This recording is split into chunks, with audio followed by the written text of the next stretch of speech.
let's move to the next session, and our guests are already with us. As you probably know from the program, we are moving to another topic, and the topic is how media in Central and Eastern Europe report on LGBTQI plus communities. And me being from British organization, but also originally from Serbia, I can so easily see the difference. While in Britain, we are now talking about should trans women play a cis woman in a theater play, or should straight people play gay characters in the films, and debates are endless. In Central and Eastern Europe, situation is rather the opposite, where we can see, particularly with the rising populism in the region, that LGBTQI plus persons, activists and journalists are targeted both physically and online at really dramatically rising levels. So to discuss this issue, how to report on these particular communities, I have invited Lisa Essex and Tetiana Pechonchyk. I hope, Tetiana, I'm pronouncing your name well, to help me learn more and help you open the space, to maybe take a part in a debate on this very, very sensitive issue. Before I let my panelists talk, let me just remind you that the partner for this particular segment of my session is European Journalists Federation, and I'm European Journalism Center, I do apologize. And Lisa Essex, who is with us here, actually comes from European Journalism Center. She's been international journalism trainer, editor and writer for years. She has authored several handbooks for the center, and some of them are related to covering LGBTQI plus communities. Some development, some of her handbooks are dealing with communication issues, actually helping NGOs learn how to better communicate with media. Lisa, I can go on and on. My God, you've done so many fantastic things. Being editor of Interrupter, Africa newsletter, and then with the journalistic background with Reuters for 15 years. Wow. Well, I'll stop here and let you say, how have you managed that? Well, thank you very much, Milica, for inviting me here this morning. But actually, sometimes I feel that my credentials are not quite good enough while working in this situation. You were talking a little bit earlier about, should trans characters be playing cis people? I am white, I am straight, and I am cis, but somehow I have become an advocate and been working with the LGBTQI plus community. And the reason that I don't see any problem with that is because this is fundamentally an issue of human rights. And once human rights are being attacked for any of us, they are being attacked for all of us. So the European journalism, just to explain how we got involved, is we were approached by lots of LGBTQI plus groups in sub-Saharan Africa. They absolutely knew what they wanted to communicate. They really realized that the problems that they were facing, but they just lacked that skill, that bridge into the newsrooms. And so in the European Journalism Centre, what we do is we work with the best NGOs that we can find who are specialist LGBTQI plus groups, but perhaps are not able to kind of reach out to journalists to form the kind of alliances that we're going to need.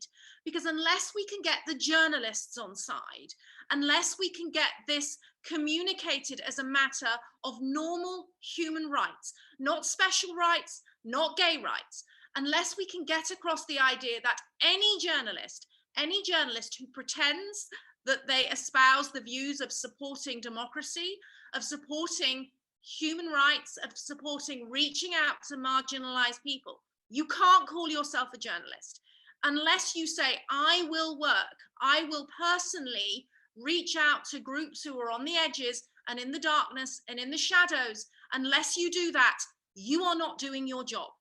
Now, this is very, very easy for us to create this kind of idea when we are working in Central and Eastern Europe, because the journalists there know exactly what it is like to be marginalized, to be hated, to be told that they are threats to society, to be put into the shadows.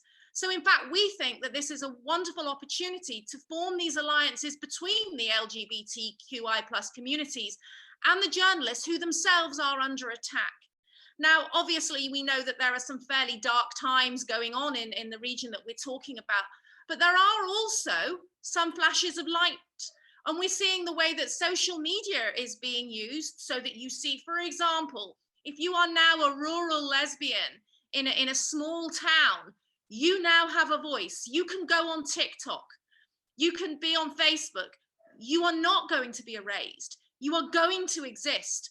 And we at the European Journalism Centre, we want to see this opportunity of the darkness that appears to be attacking everybody who supports human rights and democracy in Central and Eastern Europe.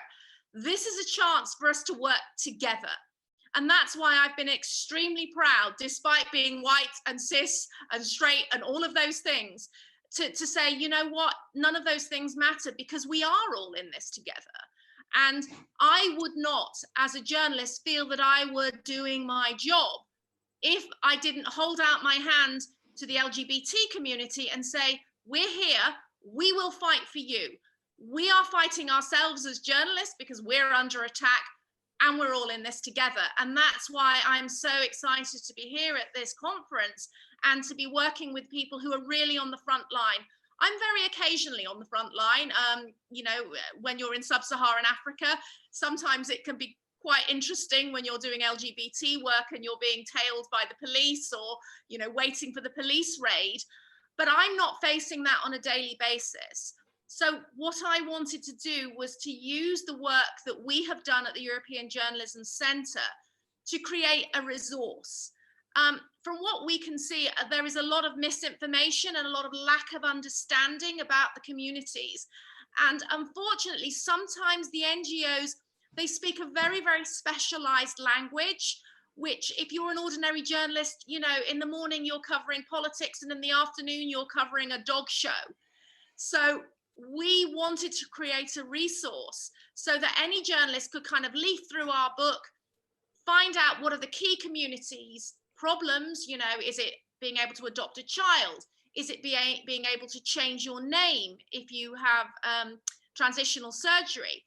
And those are the kind of things that we've tried to create resources for. We understand that journalists want to help the LGBT community mainly, but we also understand that journalists have their own problems. So we wanted to make it as easy as possible for them to be allies. And I think I've probably spoken enough, but that's kind of me trying to encourage you to believe that despite the fact that I am not personally in the community, I would like to feel that the European Journalism Centre has used our work to create a bridge, because we are all in this together. This is not gay rights. This is human rights. And this is fundamental human rights. And you haven't spoken enough. There is still so much to say, but I'd like to bring Tetiana to this conversation. So Tetiana, before I give you a floor, just a couple of words about what you've done in your young life. Tetiana is the head of the Human Rights Center ZMINA in Ukraine. And ZMINA is engaged in informational, educational programs. They do monitoring, they do analytical and advocacy activities, all related to human rights, basic human rights. In particular, ZMINA works in the field of protection of freedom of speech, which is quite important and quite in I would say, danger in the whole part of Central and Eastern Europe, if maybe even broader, in assembly and association combating discrimination. Tetiana holds a PhD in freedom of speech in Ukrainian media. So who else is better to talk about whether there is freedom of speech for members of communities we are talking today about. Tetiana, do you agree with what Lisa said? What's your experience in Ukraine? Yes, I totally agree. And I read already this guide. I think it's very interesting, and we can also use some ideas and suggestions from it in our educational activities. Actually, I'm a former journalist by myself, and half of my professional life I worked as a media professional, but then later we established a human rights NGO, which was like a bridge between human rights defenders and media and the broader society. And our idea was to help human rights defenders to communicate, to deliver their messages. And working in Ukraine for us is very important to start from the base, from the values that people have.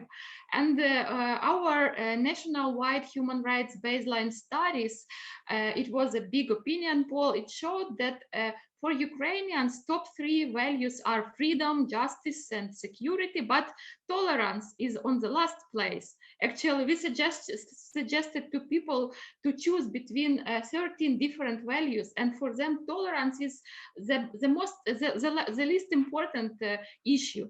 And that is why in Ukraine we do a lot of work with journalists about different issues of tolerance, because as for now, another question from that opinion poll was whether people would vote or would advocate for the restriction of the rights of some groups, including LGBTI rights. And in Ukraine, as for now, half of the population thinks that the rights of the LGBTI community has to be restricted, and only 14% think that none of these rights should be restricted, and people has to be protected. But the good news for us is that in Ukraine we have really big power of media, and I think relatively free media in Ukraine help our country to fight different authoritarian tendencies, as we are in between Russia and other authoritarian countries and democratic West. So for us, it's really, being all the time on this margin. And in Ukraine, people gain their knowledge about their rights from media. And in Ukraine, people do not trust state institutions, police, prosecutors' office, courts, but they think the best way to protect their rights is media, to tell their stories to media. So we really focus on our work on media, and we did a lot of different human rights education and trainings throughout the last several years for journalists, not only for practitioners, but also for professors in journalism from 20 Ukrainian universities and journalism faculties, for their students, a lot of that. And we see, I can say that in 20 years, the media discourse in Ukraine with regard to the gender issues, LGBTI issues really changed. And we can observe it even from the words which journalists use when they describe different LGBTI connected issues, because, for example, 10, 20 years ago, usually journalists used this term homosexualists in Ukrainian languages, that suffix ist, which meant that this is a disease or something. And now media use correct language. They call people homosexuals, not like heterosexuals, the same. And also, I think it's very important when we see the powerful stories, especially inspiring stories we saw when LGBTI community representatives are visible at some crucial for the country moments. For example, we are now in the military conflict for seven years, and there are still clashes and people die on the front line. And of course, part of our army were the representatives of LGBTI movement, but at the beginning they were afraid to disclose their identity, but finally we've got more and more stories when, for example, people serving from army, lesbians or gays, they said openly that they were defending and protecting the territorial integrity of the country. And this helps, I think, for people to change their perception of LGBTI community and see this community also together with people. We also can see the link. It is always a link between hate speech that can be used in social media, in some low quality press towards LGBTI and anti-gender and gender issues, these anti-gender movements, and some hate crimes, offenses that can happen. And our organization is also working to protect human rights defenders in Ukraine. We monitor different types of attacks, including physical attacks, threats to LGBTI human rights defender, to women rights organizations. And we see that from one side, we see the growing visibility of feminists in Ukraine, of LGBTI activists, but from the other side, the negative track is a growing number of incidents against them as response from so-called traditional or some far-right groups to this increase of visibility. That is why I think I was thinking about some solutions, what we can do in this situation, and I think there are several, at least for the experience of our country. Tetiana, can we leave solutions for the end, if you don't mind, of this conversation, so that I can go back to Lisa? And we have some questions also coming from the audience. But Lisa, when you were preparing your handbook, did you see the difference between how conventional legacy media journalists deal with the issue of these particular communities, LGBTQI+, and social media? And also, is there a difference between EU member countries' media and non-EU member countries' media? I think it's a really interesting point to follow on from what Tetiana was saying, that one of the problems that we have for any journalist trying to cover these issues is the lack of data. You know, because unless your country has a specific hate crime rule or law, you aren't going to get numbers that journalists can then get stories from to say, you know, trans people are being attacked. Because if it's just going under the people who get beaten up coming out of the pub in the evening, it can make it look like there isn't a problem. And journalists tend to be quite driven by things like, you know, police reports.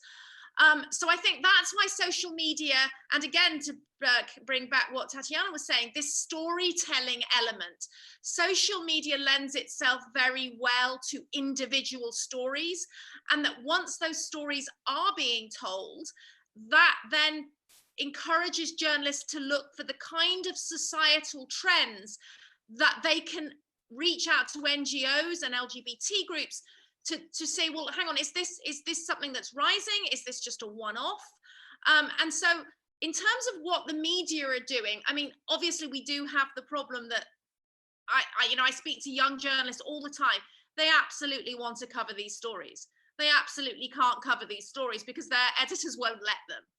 So it's the editors who are the problem. It's, well, you know, everybody hates their editor. I mean, you know, I've been a journalist for many years and I love my editors and I hate them at the same time. I mean, that's just the reality of being a journalist.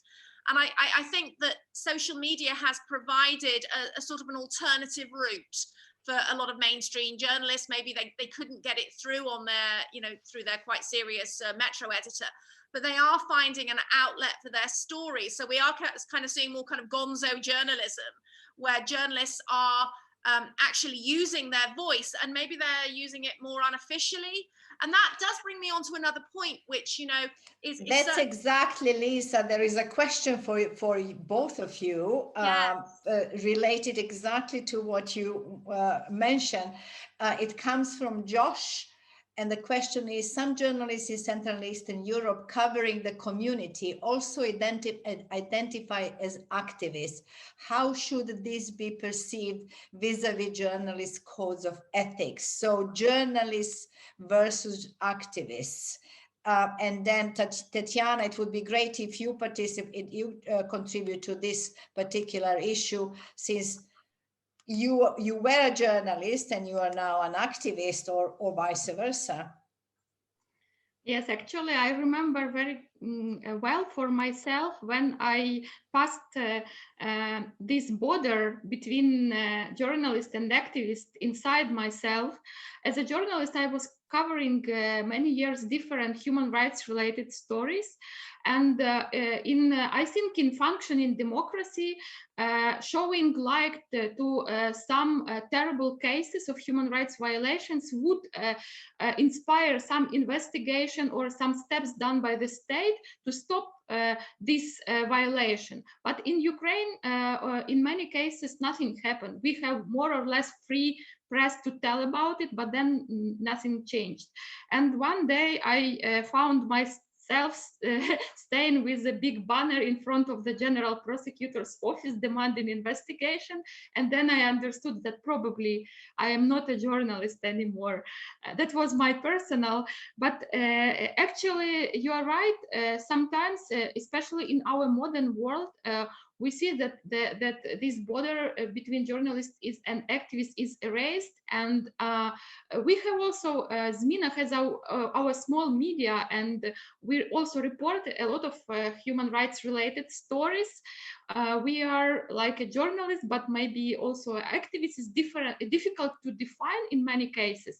But speaking about the professional journalism and the code of journalism ethics, we have this code in Ukraine, and we have a journalism ethics commission that, for example, takes the complaints on the press materials and takes its own decision. I'm the member of this commission, so this is a self-regulatory body, and it helps professional journalists to write their stories more professionally. So we are not like, censors or some rulers. We try to provide help and advice for media, also publicizing our decisions. So I think really for many countries, and the situation also might be very different in different countries, especially in, for example, in non-democratic authoritarian countries. It is usually very difficult to work as professional journalists, and in these countries there is more mix between journalism and activism. Lisa, yeah, wearing two hats, where is the line?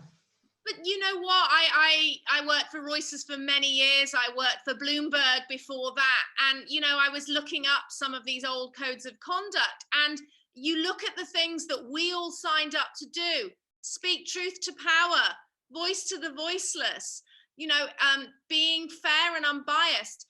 Those things are not undermined if we are promoting human rights, because you didn't become a journalist for money. Let's face it, there's no money in it. You became a journalist because you had a vocation and because you wanted to improve your society. Now, we're looking at situations in some parts of Central and Eastern Europe where journalists are being so kind of, I'm overstepping the boundary. So I'm not going to say, hang on, democracy is being undermined. The judicial system is being undermined. The rule of law is being undermined. EU law is being flouted.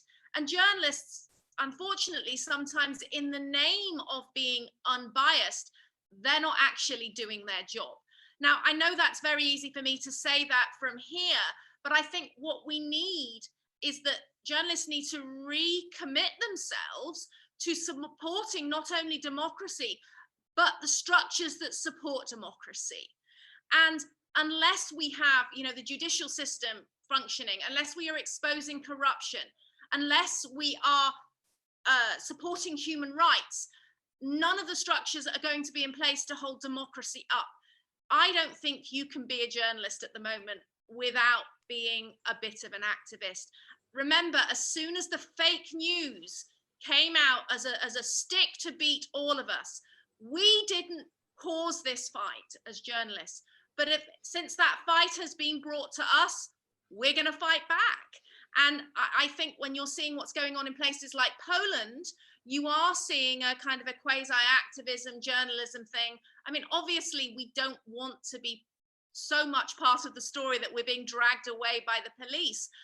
But if we don't stand up, if we don't say these things are wrong, there's nobody left to do that. I mean, as Tetiana said, many people only understand their rights, only know what they can expect from their governments because those rights are being communicated by the media. So we really do have to say, yeah, difficult times mean that we have to be advocates. I am never going to be ashamed for being an advocate for human rights. And I don't think that any journalist should be. I mean, where that tips over into activism, you know, Tetiana was standing in the streets holding a banner. I think she's allowed to do that. I can understand that we're all a little bit wary about the whole bias thing, but you know, democracy is under attack. Freedom of speech is under attack. Freedom of expression is under attack. If we don't fight back now, we might as well give up and go home. Tetiana, I can see you are agreeing. Unmute yourself. I agree that democracy is under attack, and if we see the Freedom House reports from year to year, there is less freedom in the world and more autocracy, so we have to fight.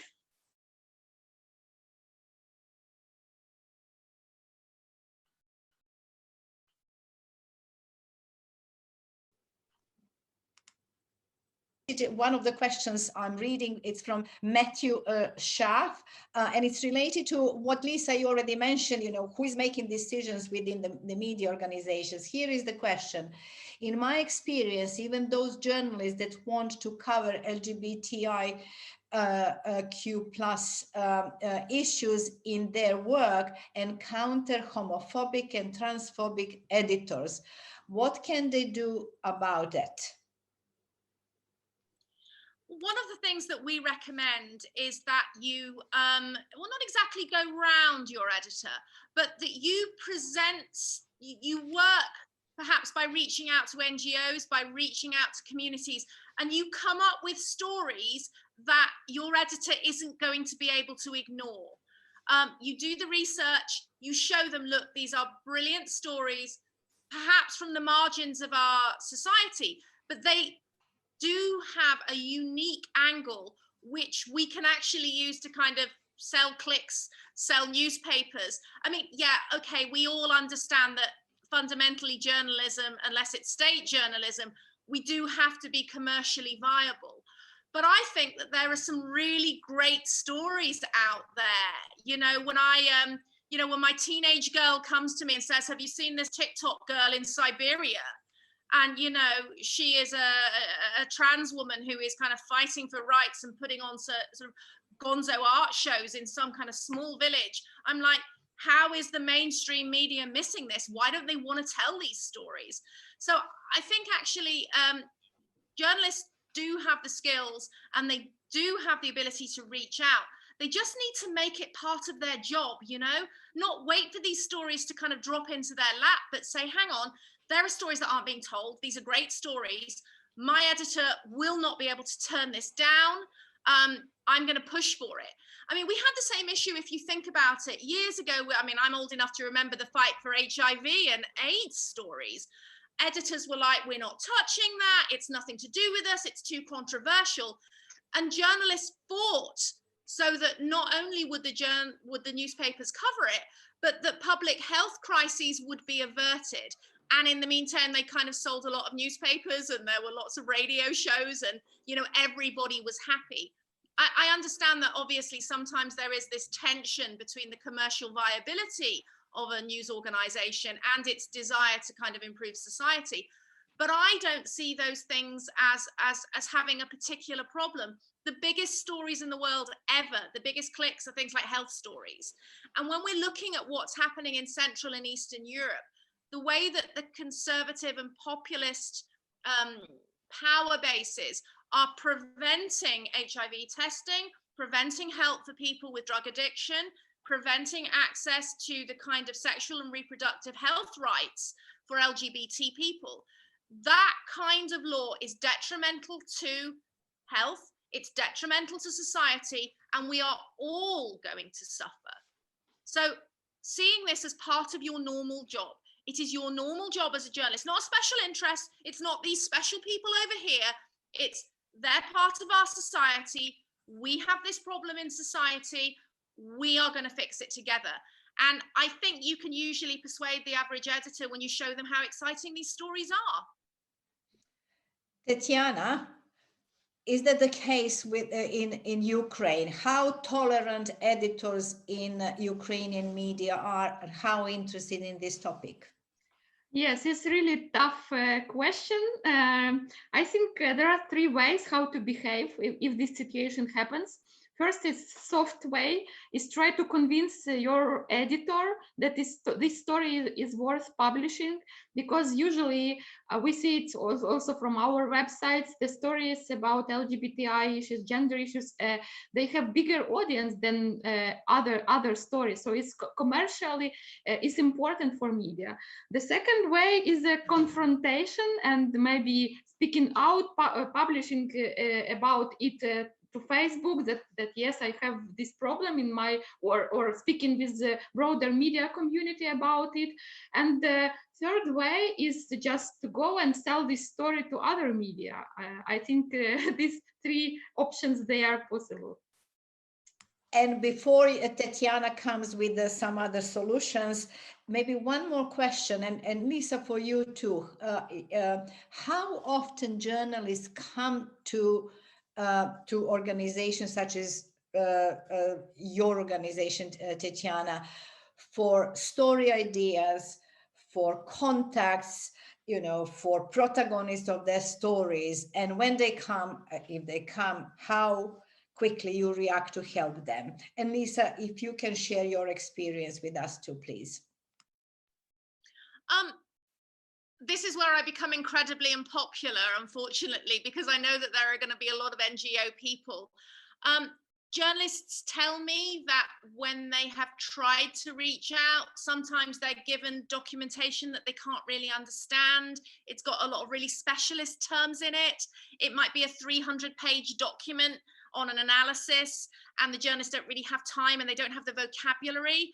And the other thing is that understandably, a lot of NGOs are quite frightened of journalists, and I don't blame them.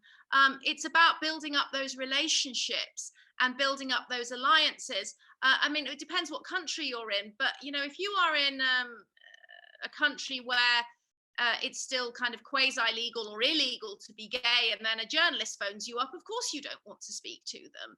And we do have to recognize that we as journalists have committed an awful lot of offenses against the LGBT community.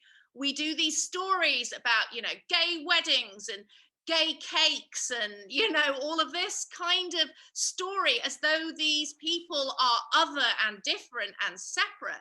And then we turn around and say to the LGBT community, why won't you talk to us? I think that this is the part of life and the part of human history where we do actually need to kind of let our barriers down a bit and start reaching out to each other. And, you know, I know we're getting towards the solutions section of we have 2 minutes for solutions. Exactly. COVID-19, terrible thing, also very good thing. All of us can now reach out. We can reach out safely. You know, we can reach out anonymously. We don't need to kind of meet in cafes and risk being arrested. It's made us all turn to TikTok. It's made us all turn to social media. We're seeing stuff that we never looked for before.